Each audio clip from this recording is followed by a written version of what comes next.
Look, let's be honest here. Have you ever looked at someone who clearly knows way less about a subject than you do, yet they're 200% confident? They speak loudly, they close sales effortlessly, and they don't doubt themselves for a second. Meanwhile, you're sitting there thinking, man, I'm just not sure. I must be missing something. That's not an accident. It's a pattern, and it actually has a name. In 1999, psychologists Danning and Kruger discovered an effect that pretty much everyone knows about today. Incompetent people overestimate themselves simply because they lack the very knowledge required to see the scale of their ignorance. They literally don't have the tools for self-evaluation. But here's what most people miss. This effect has a flip side, and it hits smart people the hardest. The more you actually know, the better you see how much you don't know. You notice every single gap in your knowledge, every missed nuance, and every decision that could have been made better. Imagine two people standing on a mountain peak. One of them is Dave, who has been hiking with a guide exactly 3 times. Dave feels like he's already mastered mountaineering. The second person is a professional climber with 20 years of experience. He looks out from the peak and thinks, rock falls are likely over here. There's a crevasse over there, and this weather is completely unpredictable. Who do you think has more confidence? Dave. Because Dave can't see the dangers. The professional sees all of them, all at once. This is exactly what's happening to you. You don't feel competent, not because you lack competence, but because you are smart enough to see the real picture. Your self-doubt isn't a bug. It's a sign that you actually know what you're talking about. But hold on. If this is just a sign of high intelligence, why does it feel so devastating? Why do you feel like an actual failure rather than just being modest? Because something else is coming into play, something wired directly into your biology that works against you every single day. Your brain is not a tool designed for happiness. It never was. It was built over millions of years of evolution for one single purpose: to keep you alive. And here's the catch. For early humans, a mistake literally meant death. Failed to find food? You died. Missed a predator? You died. Trusted the wrong person in the tribe? You died. As a result, your brain is evolutionarily hardwired to hyper-focus on anything negative. This is known as negativity bias. Research shows that the brain processes negative events about 5 times more intensely than positive ones of the same scale. You could get 10 positive reviews and 1 negative one, and you'll spend the entire evening obsessing over that single bad one. That's not a character flaw, that's neurobiology. The culprit here is the amygdala, an almond-shaped structure deep inside your brain. It works just like an alarm system. Threat detected? Cue the anxiety, stress hormones, and hyper-focus on the problem. So when you look back at your past failures, your amygdala fires up as if the threat is real and happening right now. That botched pitch from 3 years ago? Your body reacts to it the exact same way it would react to a tiger jumping out of the bushes. And what about your wins? Your brain takes them for granted within just a few hours. You launch a project, get results, feel a rush of joy, and by the very next day, it's just the new normal, your new baseline. The brain says, okay, this is the standard now, let's move on. But it returns to your failures over and over again because from a survival standpoint, that's crucial data you can't afford to forget. So you end up in a situation where your 10 actual achievements over the year fade into the background, while a single mistake, an awkward moment, or a rejection takes center stage, brightly lit like a storefront window. You literally cannot objectively evaluate your own progress because your brain isn't physically wired to do so. But it gets worse, because for smart people, another layer gets stacked right on top of this biological trap, and this one is entirely man-made. Smart people build highly detailed mental models of what a result should look like. You don't just want to do a good job, you picture the perfect version of the outcome, down to the smallest detail. You know exactly how a speech should sound, how a product should function, and what your career should look like by age 30. And that is exactly why reality always falls short. Not because reality is inherently bad, but because the ideal you've painted in your head is a fantasy, frictionless, limitless, and free of random variables.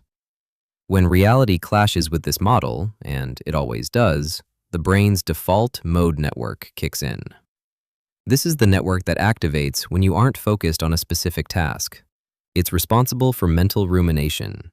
That's when you replay conversations that already happened, or overthink scenarios that could have been. I should have said this. I messed up there. They probably think I'm... This is called imposter syndrome. And at its core, it's not about thinking you're bad at what you do. It's about believing that every good thing you have is a fluke. Luck. Being in the right place at the right time.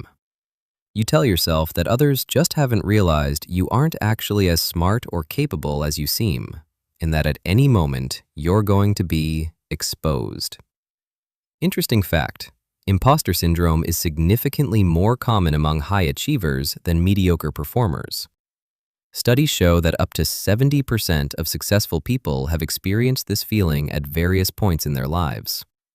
Albert Einstein wrote to a friend shortly before his death that he felt like an involuntary swindler whose work didn't deserve all the recognition it received. Maya Angelou said the exact same thing, that every time she found success, she waited for people to finally find her out. This isn't just a metaphor for modesty. This is literally how the brain operates when you are smart, yet trapped by impossibly high standards and constant comparison to an idealized version of yourself. Does this mean you're doomed? No, because the brain is plastic, and there are specific mechanisms that allow you to break this pattern. We're not talking about 100 sessions of therapy here. These are concrete tools that work on a neurobiological level. The first thing you need to understand is that you aren't fighting your personality. You are rewiring neural pathways. That's not a metaphor. It is literally how neuroplasticity works. The brain changes based on repeated experience. If you train your attention to focus on your failures every day, the neural pathways responsible for that fixation grow stronger. If you consciously begin to redirect your attention, you are quite literally blazing new trails. Tool number 1, a fact log. Not a gratitude journal, not a write down something nice list, a log of facts. Every evening, write down 3 to 5 specific, measurable, undeniable things that happened today.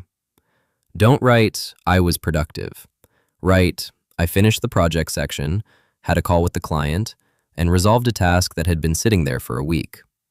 Keep it dry, specific, and objective. Why does this work? Because you are appealing directly to your prefrontal cortex, the rational part of the brain, and bypassing the amygdala, which wants to interpret everything as a threat. When you read cold facts, emotions have no entry point. You aren't telling yourself, I did great. Your brain would reject that as flattery anyway. You're telling yourself, here is what happened, and it accepts it as data. Tool number 2. Shifting from self-criticism to self-compassion. It's crucial not to confuse this with making excuses. Self-compassion simply means talking to yourself, the way you would talk to a friend in the exact same situation. When your friend bombs a presentation, you don't tell them, you're completely useless, that was pathetic, you'll never amount to anything. You say, that was tough, you gave it your best shot, you'll do better next time. Research shows that self-compassion lowers cortisol, the stress hormone, and directly improves cognitive function. You think more clearly when you aren't constantly attacking yourself. Tool number 3, redefining your baseline for comparison. Right now, you are comparing your real self to an idealized version of you, or to the highlight reels of other people's lives. Mathematically speaking, that is an unfair comparison. Start comparing yourself to who you were a year ago. Get specific. What could you do a year ago that you can do better now? What did you know then versus now? Shifting this reference point changes everything because you begin working with actual data instead of a fantasy. Look, if there's one main takeaway I want you to get from this video, it's this. The feeling that I'm not good enough is not the truth about who you are. It's a biological artifact, amplified by your intelligence. Your brain is quite literally designed to see gaps, fixate on mistakes, and undervalue progress. That's not your fault, but it is your responsibility to take control of that mechanism. The tools exist, and they work, not because of wishful thinking, but because of the way your neurobiology is built. You aren't stupid. You just haven't rewired the system yet.